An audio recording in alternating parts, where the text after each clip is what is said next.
All right. Well, good morning. So we are on part 4 of the Prosperity 10 Commandments. Basically, we are looking at the 10 Commandments from a deeper perspective, and this is the fourth one. And this is what the commandment is for today.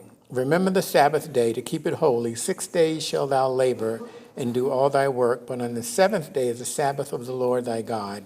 In it thou shalt not do any work. So we all kind of have a basic understanding of that, but we're going to take it to a whole nother level. And in today's talk too, this is sort of, the last 3 weeks I've been getting people telling me that it's been a little bit too dense, so this will be much lighter. Is that okay? All right. All right. Easier to understand and implement. But first of all, it's important to understand that the first 4 commandments has to do with being in right relationship with God. And the last 6 commandments have to do with being in right relationship with each other. Did you realize that? Okay, so the first 4 is how we interact with God, and the last 6 are how we interact with each other, which is in keeping with the idea that if we're in right relationship with God, we will, as a natural consequence, be in right relationship with each other. All right? Now, sometimes that word consequence is looked at as something negative, but it means a phenomenon that follows and is caused by some previous phenomenon, all right? So if you are in right relationship with God, then when we interact with each other, we're automatically going to be in right relationship with each other, all right? And if you find yourself in conflict with someone in your life, it usually potentially is an indication that you need to tighten up your relationship with God. First of all, we said, well, I need to tighten up my relationship with this person. But if you tighten up your inner relationship first with your inner spirit, then when you go to that person, all will work out much easier, all right?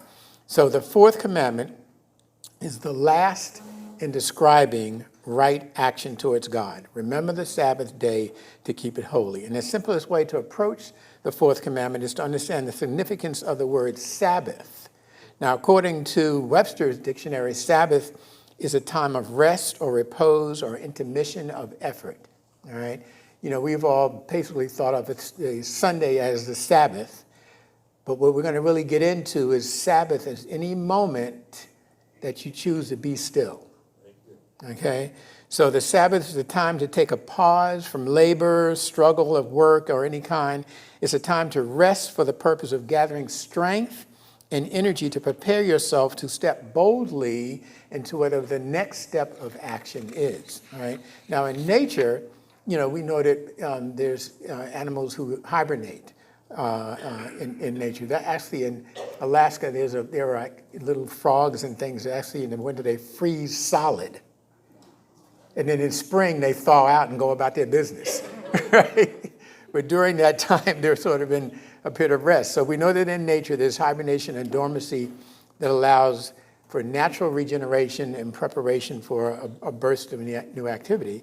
And in the field of athletics and fitness, rest is considered part of the workout. I remember in my days were coming up, there were those of us who worked out 6 and 7 days in a row, nonstop, because back then more was better. But then the new technology came along and says less is better, right? So rest and rest and the fitness is very important. It's also understood that in the physical body must be given time to heal and restore itself, all right? But it's the same thing in the whole mental realm of the mind. There's times that you let the mind just rest, all right, and do nothing, according to what that is for you. So, and Scripture reports that many times that Jesus is out with the crowds doing his thing, but he also went away to rest and get new inspiration. In Matthew 11:28, he reports, or he gives us his greatest invitation. He says, "Come to me, all who labor and are heavy laden, and I will give you rest." And in Mark 6:31, it is written, he said, "Come away by yourselves to a quiet place and rest a while." All right? So those are examples of how the Sabbath is being recognized. So Jesus gave us the perfect formula for demonstrating abundant good in our lives. That is, pray, rest, work. Repeat. No, I'm sorry, yeah. Thank you, sweetie. You came in right on point. But yeah, pray, work, rest. Pray, work, rest. All right. So that's the formula. And then instead, when you, in other words, when you want or need something specific to happen in your life relating to finances or employment or health challenges or, relationship challenges or whatever, first become still, pray, asking for guidance. All right. And then whether you get a full-blown answer, which is rare, rarely do we get the full-blown answer. We get a snippet of the answer. And anybody know why you get a snippet and not the full-blown? Because, yeah, it's all you can handle. Exactly. Once you've done that snippet, then you evolve to a point where you'll understand the next step. But sometimes you get the whole picture, you're like, nah, let me go get a smoothie and watch TV. Because it's too much. So that's why it comes in bits and pieces. So anyway, you'll get, if you take that time to rest, you may get the full-blown answer, or you may get just an inkling of guidance. Without judgment of specific expectations, step forward on that little piece you just got. And I'm saying that from experience, all right? It really works all the time. You get a little bit of a glimpse of what to do, and what we do is, because it's not the whole picture, we just go, I don't know what that's going to do, right? And we just let it go, all right? But go with the piece that you get. And as you do that, you will get more and more guidance as you keep taking those steps. But thoughts like worry and fear and anger and disappointment and frustration, all of those are roadblocks that prevent the good of God from flowing into your life. And that's normally what will happen to us. You'll get that little piece, but fear will keep you from stepping out on it, all right? You get that piece, make that step. And when you make that step, you will get the next answer to what you're looking for. Now, more specifically, due to the fact that God is always being God. Let me say that again. God, say that with me, is always being God, all right? Blessing us with answers to our prayers. Those mental blocks that we just talked about prevent us from seeing that the good we have asked for in our prayers, in our mind, and in our heart are unfolding in our lives right now.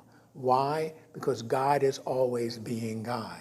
And the Father knows what you want even before you ask, all right? So that process is always happening. So we'll ask because it didn't go poof right in front of us, right? We think nothing's going on. But you got to understand, that's the idea of quantum physics, right, Herb? The process is always happening. It's always responding to consciousness. So as you are thinking it, know in your heart that it is being done. Now, when working with spirit, it's important to remember that a lot of spiritual work is being done in the unseen realm to pull together the energy within yourself, the people, the resources, and all needed to bring your prayer into expression.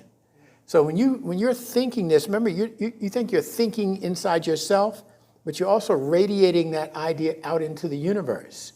And those people, those resources, those things you need, they're being pulled together in concert by the universe, being ready for you when you are ready for them. Is everybody hearing that? Okay? So, the idea of the Sabbath is learning how to take moments to let go of the doing nature of human consciousness and enter into the being nature of faith consciousness, okay? And it's through faith that we come to realize that our Heavenly Father is always working to bring into expression the good that we desire, always, all right? God never says no. It is we that say no. We will ask, and then the no is, well, I don't know if that'll happen for me. I don't know if I'm worthy of that. I don't know if I can make that happen. That's the no, all right? So to illustrate the workings of the unseen nature of God, we're going to do an analogy between a farmer and the law of mind action, okay? And you've heard me talk about soil and seed and things like that before, but we're going to look at it a little bit different perspective. So the analogy between a farmer and the law of mind action, and let me do a quick recap because we talked about the law of mind action last week, but I'm going to do a recap. So I like this. Your mind creates in its own image and likeness. You guys remember that from last week? Your mind creates in its own image and likeness. All right? To give you an example, I just Pam and I just made a big purchase, and I went back to the salesperson and I said, Dave, doing business with you was really a pleasure. I said, I didn't feel that I was dealing with a salesperson. I felt like I was dealing with a friend or a person. I said to him, a person who was coming from his spirit. And he looked at me with almost tears in his eyes, and he says, that's because I'm working to let Christ speak through me. Wow. And so that was, such a powerful thing. In other words, he was saying, if I don't let Christ speak through me, then I'm going to come from my own image and likeness. You get it? So, so our mind creates in its own image and likeness the idea of what you believe about yourself and your life and what you want and desire.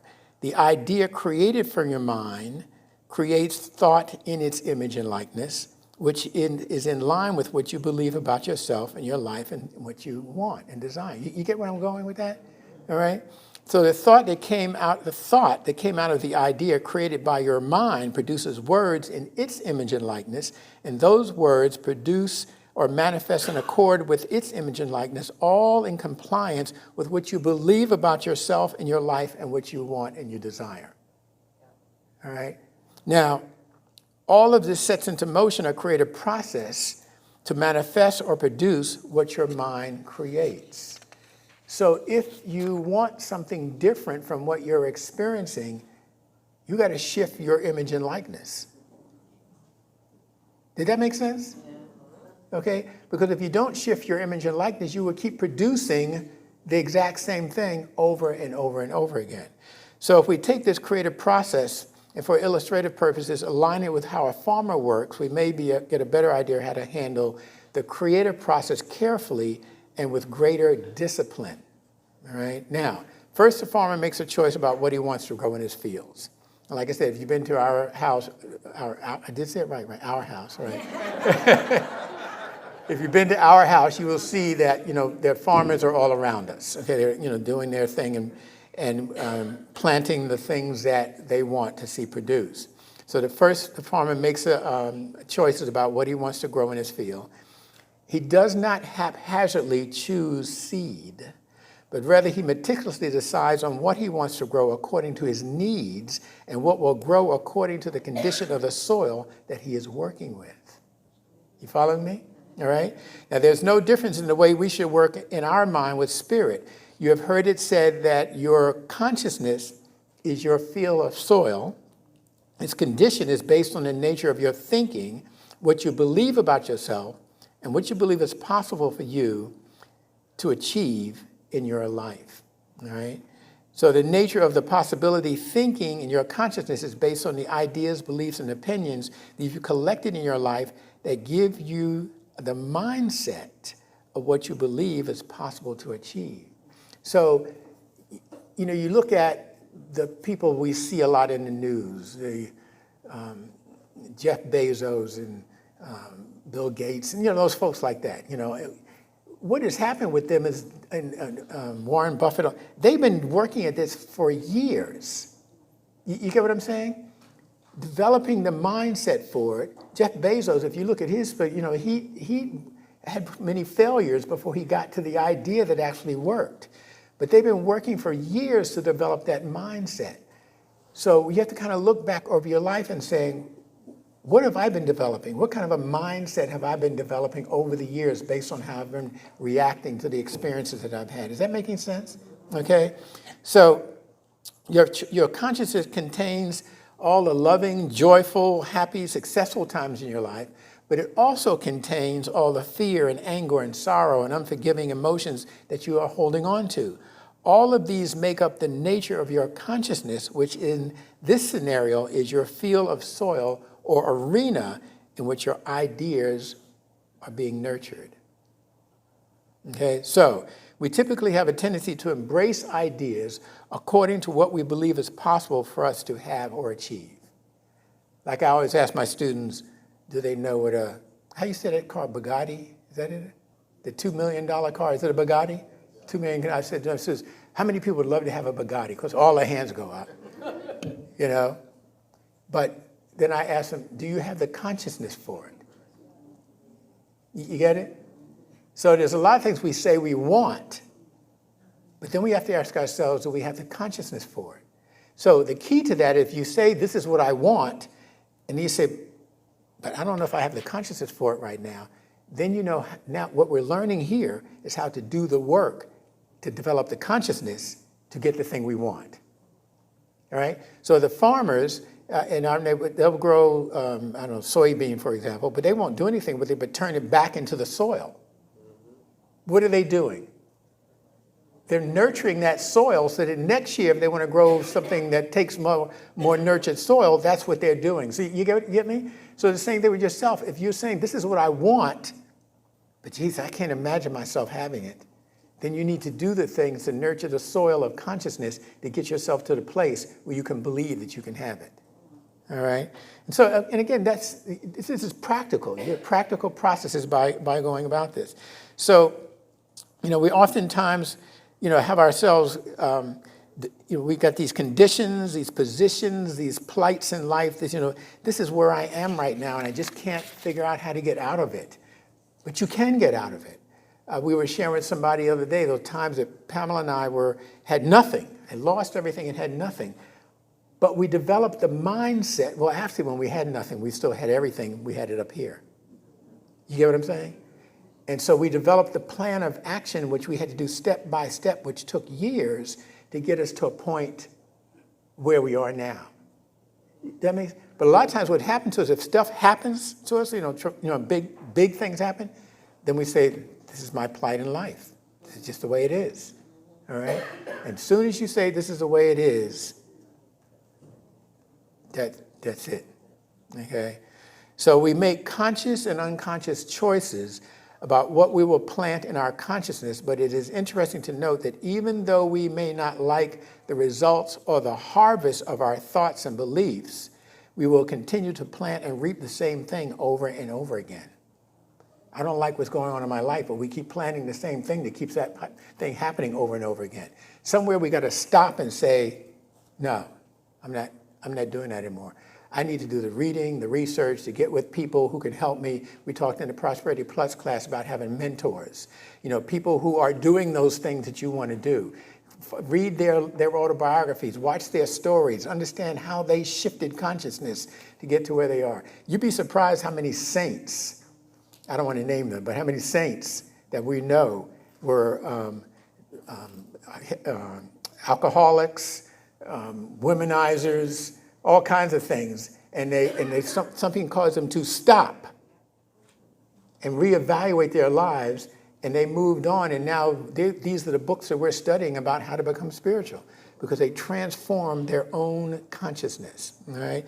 And so the key is, why do we keep planning the same thing over and over again and getting the same results we don't want? It's because now, we were ignorant of that time of the law of mind action, but now we know. We understand how the law of mind action works. Everybody here has got to understand how the law of mind action, because I talk about it every Sunday. Thoughts held in mind. Let me hear it again. Thoughts held in mind produce after their own kind, okay? So, and you probably notice that there are certain verses that I keep referring back to, and this one is Matthew 16:19. I give you the keys to the kingdom of heaven, and whatever you bind on earth shall be bound in heaven, and whatever you loose on earth shall be loosened in heaven, okay? So this verse is a perfect explanation or reason for the saying, let go and let God. Because if you bind yourself to this thinking process that this is the way my life has been, this is the way my life just is, if you bind yourself to that thinking, you bound yourself in heaven, meaning the divine ideas that come to you cannot break through that process. Matter of fact, they can't even come to you anymore because you've bound heaven to say, don't give me any more of that because I can't deal with it. Is that making sense? Okay. So we are to let go of the thinking that keeps us bound in the experiences in our lives we do not want. And the way the farmer avoids getting results he does not want is first, he carefully chooses the seed. The next, the farmer prepares the ground before planting the seed. And when we are constantly working with spirit, we prepare the ground of our consciousness with prayer and meditation to activate our awareness of God as the only true source of supply. So So how do we prepare our consciousness? Through prayer and meditation. Remember, prayer and meditation, prayer is not saying to God, oh, God, I need this, I need this, I need this. Prayer is just getting still and trying to reconnect with the source of all that you're looking for, all right? And so this prayer time is the Sabbath. It is when we take an intermission from our incessant doing so that we can listen for divinely inspired seed ideas. And so the Sabbath is when?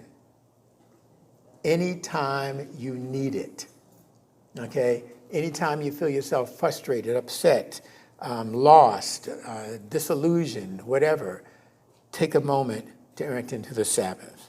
So this Sabbath process also has another function. It is to keep us continuously putting our faith, keep us from continuously putting our faith in people, places, and things as a source of our supply.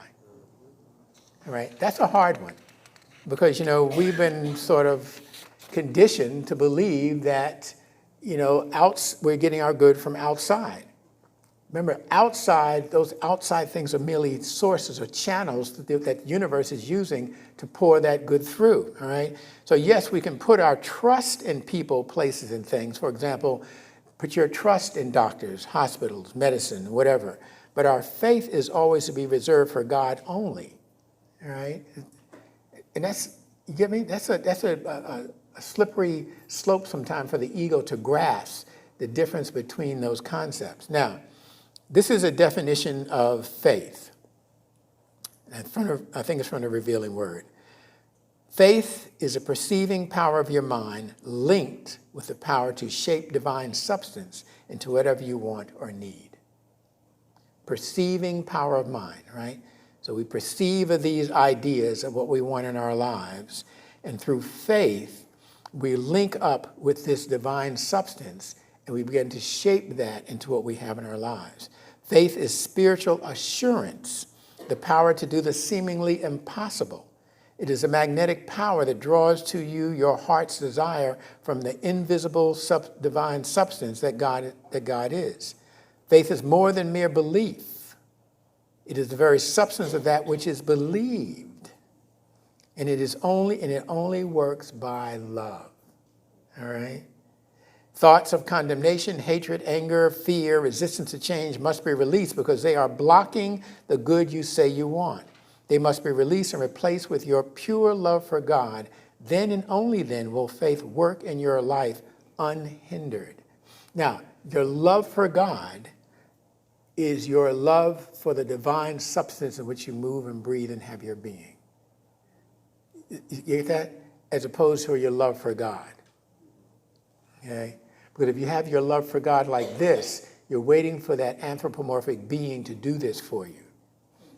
And the Father has already done it by putting you in the substance by which you can use your consciousness to shape it in what you want. That's why God cannot stop being God. That's why God cannot hold anything back from you. All right, does that make sense? Okay. All right, so yes, we put our trust in it, but the key here is God is the source of all good. Your mental, emotional medium is made richer by your constant acknowledgement that God is the provider of the abundant healing happiness that you seek. God is the provider. Again, not as something that's saying, yes, you can have this, because that yes, you can have this was said in the beginning of time, before you were. All right? So you can have anything you want, but you need to work with the consciousness to bring it into being. Now, we can go and listen to Tony Robbins, we can listen to Deepak Chopra, we can listen to Greg Braden, and they're all saying what? The exact same thing, okay? So the farmer knows that the complete plan for growing what he expects from the seed already exists in the seed itself. This is important. This is equivalent to you maintaining an inner knowing that whatever you want, whatever you need, whatever you desire, is actually a divine seed with a divine plan within it to bring you what it is you want. So desire means what? From God. So when you said, this is what I want, this is what I need in my life, that idea has in it all that's necessary to bring it into fruition. So when you take a seed and you put it into the ground, that seed has the divine plan all in it to bring it to fruition. Now, we'll say that, we'll believe that about the seed, right? But you got to understand the idea in your mind, the thought in your mind of what you want in your life, that thought has in it everything to bring it into fruition. And just like you can't really, you look at the seed and go, you know, like the corn, they planted that corn and we saw it when it was just a little thing. Now you can't see past it. It must be about 6, 7 feet high, you know? But when their farmers put that in, when I guess that was David, put that in, boom. And he didn't come back each day going, what's it doing? Right? Because he knew that everything that was in that seed he put in the ground was going to come to fruition. So desire is spirit at work within the seed, within the idea itself. Let me say that again. Desire is spirit at work within the seed, within the idea itself. And seeds and ideas all carry within them the divine potential, divine plan to bring the desired results to full fruition. But whether the seed will grow or not depends on the next step, and that is for the farmer to water the seed and keep it free from weeds. Okay? Unfortunately, it's been raining a lot, so that's helped out with the farmers. But it's the same with each one of us. We must water the seed idea with our faith that within this concept is the complete divine plan to bring it into unfoldment. So we are watering the seed with our faith. Right? Watering the seed with our faith. And we must prevent the seed idea, or protect the seed from the weeds of doubt, fear, worry, anxiety, jealousy, self-pity, all that stuff we go through. You have to protect it from that. And the seed idea must be protected from the ego's false belief that we can manifest without spirit. When the ego starts saying, this is what I'm doing, this is how I did it, this is how I made it happen, that's what kills the whole process. We must protect the seed idea from the fears that are often characteristic of our ego. And we do this by using denials to eliminate all thoughts of fear, doubt, and worry. And using affirmations to fertilize our consciousness with our faith and our ability to overcome the appearance of things that might frighten us and keep us from attaining what it is we want. Okay? Basics of unity, denials and affirmations. Okay? How many people heard that Eric Butterworth thing about the lady who had a maid who was sick? Eric Butterworth told a story about it. The woman, her housekeeper was very sick, and the woman was going away, and the woman gave her this long, she said, I want you to stand in front of the mirror every day, look in the mirror and say, I'm a healthy, whole, prosperous human being, endowed with all of the goodness of God. And if you want to, so the woman said, okay, I got it. So the woman goes away, she comes back, and her housekeeper is doing well. She says, oh, you said the affirmations. I didn't say that affirmation. It was too long. I just looked in the mirror and said, oh, hell, I'm well.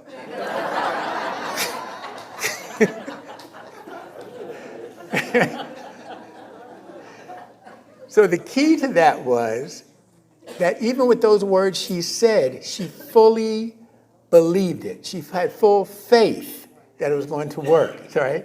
And that's important for you to understand that you don't have to have this fancy unity language, this airy-fairy language. Just say it the way you would say it, all right?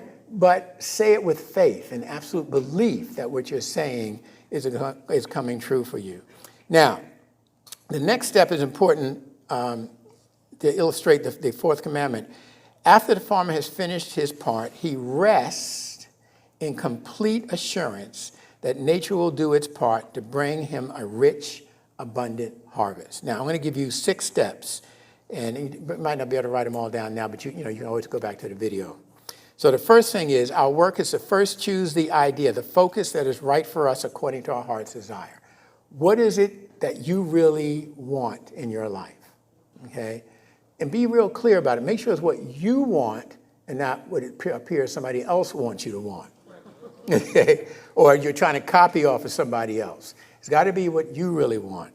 Second thing is prepare your consciousness with prayer of thanksgiving and acknowledging God as the source of your supply. Okay? So you prepare yourself by acknowledging God. Number 3, plant the seed that you receive from Spirit into the soil of consciousness that has been properly prepared to receive it and is properly prepared through prayer and meditation.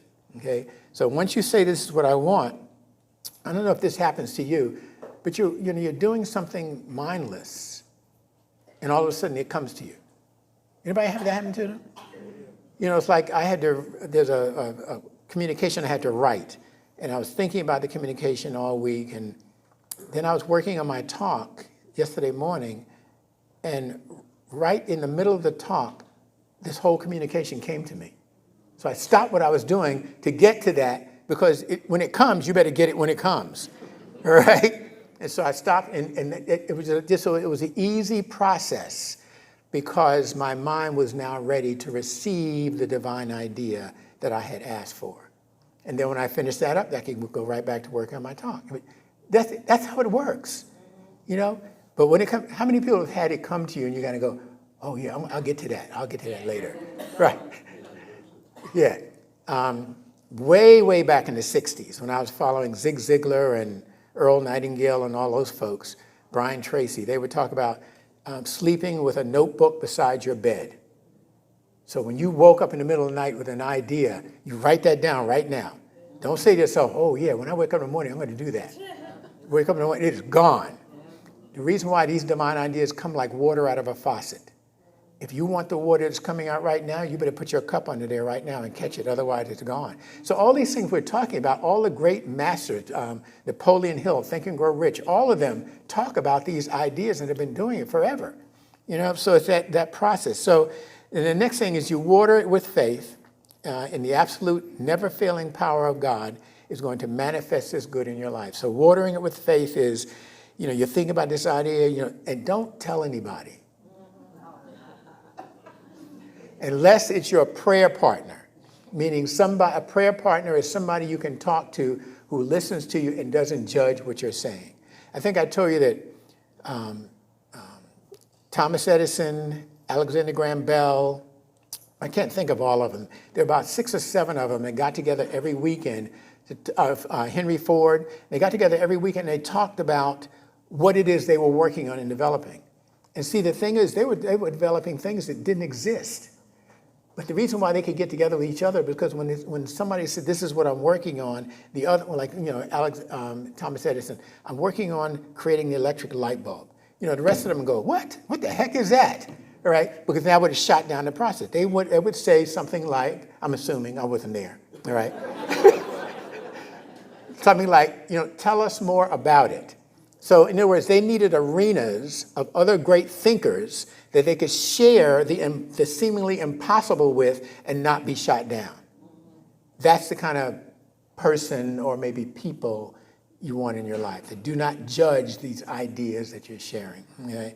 So you come up with the idea, you water it with faith, because you're not clear yet as to how it's going to happen, but you have the faith that you're going to bring it into being, all right? And then you take special care to weed out thoughts of worry, doubt, fear, self-pity, and thoughts of personal power separate from the one power and one presence. In other words, keep saying to yourself, I am myself am not doing this. I am the instrument through which it is going to happen. I'm the willing instrument. I am willing for the Father, lead me, guide me, form me, shape me in your way. But this, I was born to be the instrument to bring you into manifestation in my life and in the lives of others, all right? And then the last is, then you rest. You remember the Sabbath and keep it holy. You allow the idea to unfold in your mind. And again, for me, the way that is the biggest times that I get these things unfolding for me was when I'm out doing that walk every morning. I'm just walking, and my mind is just, a lot of times I get to a place, anybody had this happen to you when if you do walking or running, or you get to a place and you don't remember the trip?